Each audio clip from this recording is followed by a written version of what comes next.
Another year marking the anniversary of 9/11. This year is 20 years since 9/11 happened, which is a complete tragedy. 3,000 people lost their lives, and there's still people dying from being around, the towers crumbling and all that stuff. So it is a tragic day, and it changed America and most of the world for what it is, for what happened, for the events. It brought together a lot of, nationalists, and people were proud to be American, which is long fucking gone now. And, it kind of picked a common enemy that everybody fought against, albeit invisible. It was a terrorist that kind of selected, and, we're basically taught to hate something that they've never been able to catch or stop. But it's the oddest thing, the 9/11, because it's very disappointing that there's been no justice kind of served to all the people that did die and helped out, and the firefighters and everybody having health problems now, because the whole thing is surrounded by just intrigue and deceit. And so just go back to 9/11. The day before, they announced that there's trillions of dollars missing that they can't find. They can't find trillions of dollars, on September 10th. Trillions of dollars is missing of American taxpayer money. And, I guess everybody found out where it went the next day. Prior to that, Silverstein bought the World Trade Centers shortly before, and then after the towers fell, he spent a large majority of the time fighting to get paid billions of dollars, $4.5 billion, and now he's actually suing for $12 billion for all this. And he just happened to buy them right before they fell, essentially. And when the whole place was getting rebuilt, he just happened to put up 6 towers in the area. So there's that. It's it's just the oddest thing. When the whole thing was happening, and Bush was at school reading, what were the kids reading out loud? It was like an invocation. Ready? Kite. Yes, kite. Get ready to read this word the fast way. Get ready. Kid. Yes, kid. Sound it out. Get ready. Kid. Sound it out. Get ready. Kid. What word? Kid. Yes, kid. Boys and girls, sound this word out. Get ready. Seal. What word? Seal. Yes, steel. Read these words the fast way. Get ready. Play. Yes, playing. Get ready. Must. Yes, must. Let's read these words the fast way without making a mistake. Get ready. Kite. Yes, kite. Get ready. Kit. Yes, kit. Get ready. Seal. Yes, steel. Get ready. Plane. Yes, plane. Get ready. Must. Yes, must. Boys and girls, pick your reader up from under your seat. There's more. What the security company that was in there? How come it was run by George Bush's younger brother, Securicom? Same security company that was in charge of the Oklahoma City bombing, perhaps. How come a couple weeks before the towers fell, did they go in there and do something to the fire system there? How come? What were they doing there? A whole bunch of people in there. What about the 2 floors that the Israeli students were occupying for an art project? What was going on with that? How come they had 2 floors? And look at the boxes that they had in there. What's labeled on the boxes? Meanwhile, what about the Israeli dancers after the fact? It's so insane.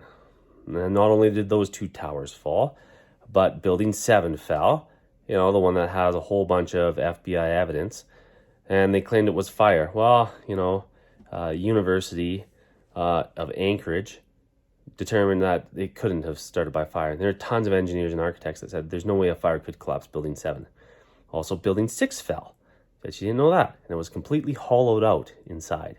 So if you look into that, Also, before that Building 7 fell, a news reporter, about 20 minutes before it fell, put out a report saying that the building had fallen, even though it had not fallen. It's hard to find. It's on YouTube, but you could find it. So what's all that about? The plane. The plane is the weirdest thing I find. One of the weirdest things. You look at a plane on a runway, and the wings are basically flapping, and you're like, oh shit, this thing's going to go in the air. And, they're aluminum. They're made of aluminum. And meanwhile, the plane not only went through the entire building without, compressing in any regard, but even the tips of the plane wings stayed on. The wings stayed completely intact. Even the furthest part stayed on. It didn't crash or crumble or fall or nothing. It all was good. Strongest plane wings in the entire world went through that. Came in like a missile, like a fireball missile across from the New York Harbor side, I guess from the Newark direction. It came in like a spear. It just speared through the building like a fireball.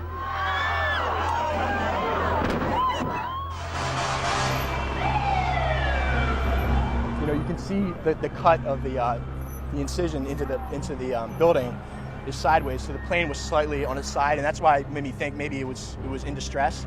But then when it obviously hit, there was almost no doubt that it was intentional.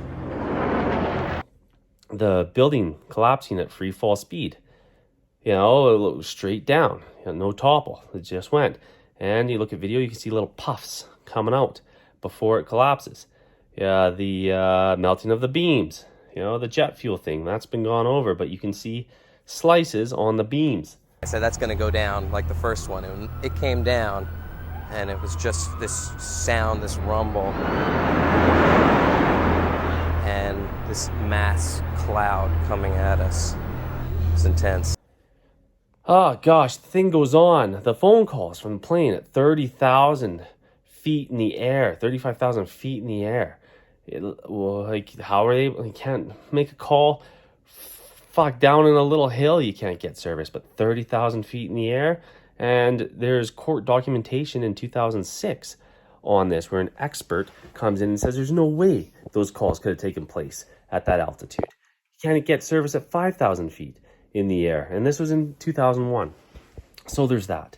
Then there's also the protocol taken when you listen to it, the stewardesses in the plane and all that. There's a stewardess wrote a book about how things weren't right. How it was, none of the protocol was followed, the murmuring in the background, the speaking, how they were describing things. So, they think that these people weren't even making calls from the plane, that they were taken off the plane and making these calls in a building, and that, I won't even say that's a conspiracy theory, because every fucking conspiracy theory has come true. Every single one of them. So it's not. It's probably the truth, is probably what it is. So, and it goes on. Like the discrepancies in this whole thing. How come there was only 2 black boxes? They're indestructible black boxes, but only 2 were taken. They couldn't find the other 2. They're indestructible. So they wouldn't release any of that stuff to the public, the black boxes. What about the guys flying the plane?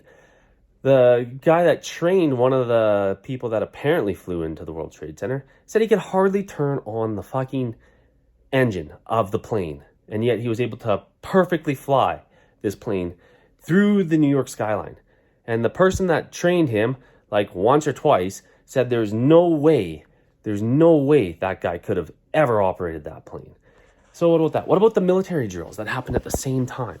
The exact same time. So they couldn't tell if it was part of the drill of the planes getting taken or if it was actually happening. So they couldn't scramble jets because everything was all messed up. Couldn't get jets there in time. So, there's that. What about this goes on. The Pennsylvania plane. There's no wreckage there. There's no suitcases. There's nothing there. There's absolutely nothing there. It looks like a missile hit the ground. The one that hit the Pentagon. It's a giant hole. There's nothing there. There is nothing. There's a giant hole in the wall. But if the wings were as strong as the one that hit New York, how come there's not wings through the Pentagon? How come the Pentagon, they rolled up all the grass after? Immediately rolled up all the grass after. Now back to New York. How come they found the wreckage, they happen to find a passport on the ground. How come they're not making all fire retardant stuff out of a Saudi Arabia passport? Like, this thing goes on and on and on. And it's infinite. The jumpers, saying that they jump because the building was hot. People are saying that the building is actually getting hot, not from fire, but the actual concrete in the building. And what did they find? Thermite. They found thermite in the building. And when it collapsed, it was the fastest cleanup ever. They got all of the concrete out of there as quickly as possible.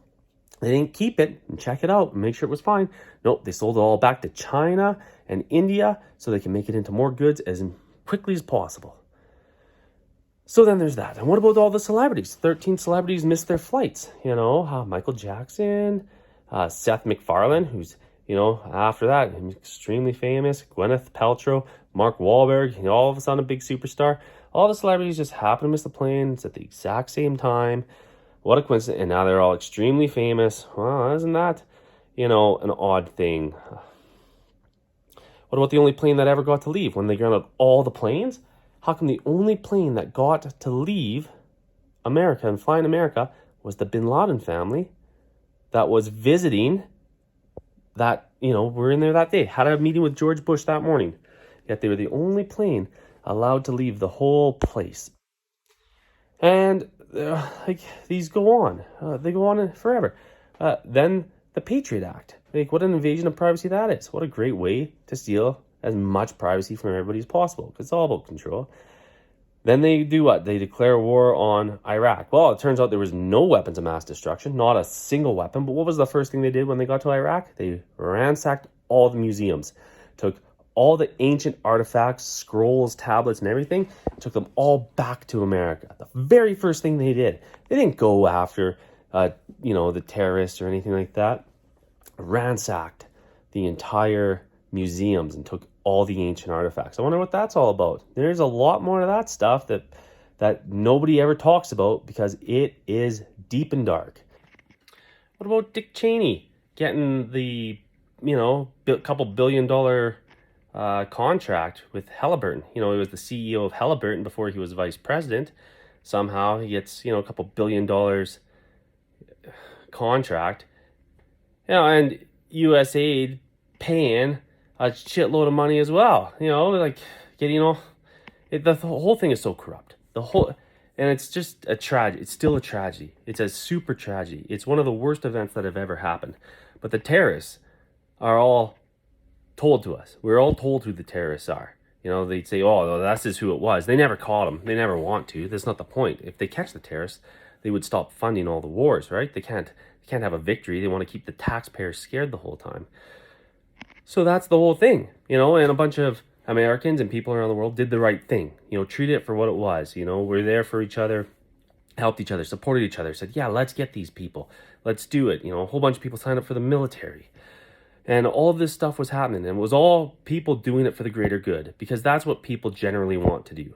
The problem is the pile of shit politicians and these fucking globalists, they don't want you to do that. They want you to do what they want to do. They want you to die for them. They want all of these things for themselves. And this is all this is. It's the same shit. But it's absolutely appalling that nobody or people haven't figured this out or, looked into anything or just go, boy, that's a conspiracy theory.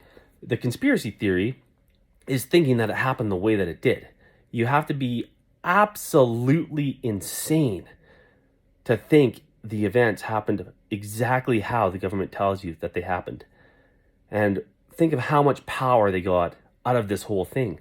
They don't care if they kill people. They want to kill people. They want everybody gone. They only want people exactly like them in their positions to hang out and do stuff like they have done. They're all from the same little club. None of us are in that club. So they don't give a shit about you or me or your neighbor or anyone or your family. They don't like you. They hate you. They use you. You're a tool to them. They're not coming to your funeral when you die. They're not mourning for you. They don't give a shit. They don't care about 9/11. They laugh at you. There was a picture of Bush in Epstein's apartment of him holding paper airplanes with 2 knocked down towers. They laugh at you people. They laugh at all of us. They think we're just stupid cannon fodder that can't figure it out. And, it's too bad because there's a lot of patriotism and people that want to do the right thing. But it's happening again, and people still can't understand it. They're going, oh, the government loves us. They're our best friends. Dear master government, please help us. Oh, what else? What else should we do? Please lock us down. Please take away our freedoms. Please, please, please. How come they didn't, like, China's clearly the enemy in this new one. How come they're not going over there, ransacking their museums? How come they're not doing that, huh? Instead, they've all helped fund China to do this. Yeah, like, it's, our society has become so pathetic. We're pathetic, we're weak, we're divided, and people constantly complain without any real hardship. But the complainers want everybody but themselves to have a terrible, hard life, and they try to complain their way to the top. They never understand anything. And we're going through, 20 years ago, we're going through the exact same thing, where an enemy is picked out, but this time it's an invisible disease that could be anywhere at any time, and we all have to be on guard. Unlike, terrorism, but now we all have to be on guard for this virus. And it's a fucking lie, and people are too fucking stupid to get it. And that's what it is. It is stupid people, and it's unfortunate that there's so many of them walking around buying into this, because there's no other way a person can actually put it. But, a lot of people are catching on, but there are just those people that just want to take away everything. Passports, and more government oversight, and more government. And this is the same group that did nothing when 2 planes flew into buildings. They did nothing. They didn't do anything. They made their buddies extremely rich. That's all they did. And they killed a bunch of Americans. That's it. And they killed a bunch of, people from other countries too, for no reason, because they go in there and they go, this is the enemy. And they go, what the fuck are you guys doing here? And they go, flew planes into our buildings. And they said, no, we didn't. We didn't do that. And they go, you guys have all the bombs. And they go, no, we don't. We don't even know who the fuck you guys are. Get out of here. But this has just been fed. These lies have just been fed so much that people believe them. And they're lies. And it's just garbage. More and more garbage. People got to stop believing the fucking garbage, because the terrorists are the government. Every time, for every war, they're the same people, but they just divert attention away, and people are so fucking brainwashed, they fall for it every time. So, happy 9/11. Celebrate patriotism and what it is, and people coming together. It should be a sad, terrible day for globalists and people that actually want to terrorize people. That's what it should be. It should be a subtle reminder that when people are united, they're far more powerful than these cocksuckers making up all these stories to get everybody to fight against each other. Hopefully things change soon, because otherwise we're all fucked. It's just the way it is. And, if you can't see it, then, you're, I guess, one of the terrorists, really. You just want to terrorize everybody, make them all scared and terrorize their lives and make their lives difficult. So,